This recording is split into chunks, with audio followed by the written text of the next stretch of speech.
ประธานประเทศต้อนรับการเข้าเยี่ยมคำนับของรองนายกรัฐมนตรีกระทรวงการต่างประเทศและร่วมมือสากลแห่งราชอาณาจักรกัมพูชา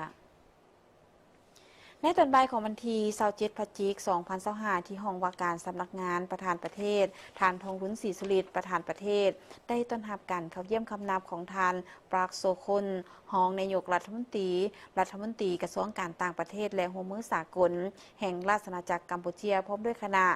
ในโอกาสเดินทางมาเยี่ยมยามสาธารณรัฐประชาธิปไตยประชาชนลาวอย่างเป็นทางการและเข้าร่วมกองประชุมคณะกรรมาการร่วมว่าด้วยการร่วมมือ2ฝ่ายลาวกัมพูชาลาวหรือ JC ครั้งที่15ในวันที่26-28 พฤศจิกายน 2025ในโอกาสนี้ทานทองรุ้นศรีสุริตได้แสดงความยินดีต้อนรับอันอบอุ่นและตีราคาสูงต่อการเดินทางมาเยี่ยมยามครั้งนี้ซึ่งเป็นการประกอบส่วนอันสำคัญเข้าในการเสริมขยายสายผูกพันมิตรภาพและการร่วมมืออันดีงามที่มีมาแต่ดนนานระหว่างสองประเทศให้ขยายตัวยิ่งขึ้นพร้อมทางได้ฝากความยื้อยามถามข่าวถึงพระบาทสมเด็จพระบรมเนียดนโรดมสีหมุนีพระมหากษัตริย์แห่งราชอาณาจักรกัมพูชาและพระมารดาของพระองค์รวมทั้งการนำคันสูงทานอื่นๆของกัมพูชาในขณะเดียวกันทานปาร์คโซคุนก็ได้แสดงความขอบใจต่อการต้อนรับอันอบอุ่นและนำเอาคำยื้อยามถามข่าวของสมเด็จกษัตริย์พระบรมเนียดนรดมสีหมุนีพระมหากษัตริย์แห่งราชอาณาจักรกัมพูชาและบรรดาการนำคันสูงของกัมพูชาถึงพระทานทองรุ้นศรีสุริตพร้อมทางได้แจ้งผลกองประชุมคณะกรรมาการร่วมว่าด้วยการร่วมมือ2ฝ่ายลาวกัมพูชาลาวครั้งที่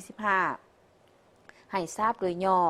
ซึ่งท่านทองรุ้นศรีสุริตก็ได้แสดงความสมเสยต่อผลสำเร็จดังกล่าวและตีราคาสูงที่2ฝ่ายเห็นดีเป็นเอกภาพและรับพ้องเอาบทบันทึกกองประชุมดังกล่าวพร้อมนี้ทานปาร์คโซคนก็ได้ยืนยันว่าจะสืบต่อเฮ็ดเวียกร่วมกับฝ่ายลาวอย่างใกล้ชิดเพื่อพร้อมกันจะตั้งปฏิบัติผลของกองประชุมครั้งนี้ให้ปรากฏผลเป็นรูปธรรมนอกจากนั้นสองฝ่ายยังได้แลกเปลี่ยนคำคิดคำเห็นเกี่ยวกับการพัวพันร่วมมือระหว่าง2ประเทศในด้านต่างๆตื่มเซ็นเวียกงานชายแดนด้านพลังงานไฟฟ้าการเชื่อมต่อเส้นทางคมนาคมด้านการค้าการท่องเที่ยวและการลงทุนการศึกษาและกีฬาและอื่นๆในใส่หัดแน่นและเสริมขยายสายผูกพันมิตรภาพและการร่วมมืออันดีงามก็คือการเป็นคู่ร่วมยุทธศาสตร์รอบด้านและมั่นคงยาวนานระหว่าง2ประเทศลาวกัมพูชาให้แตกเดี่ยวออกผลยิ่งขึ้น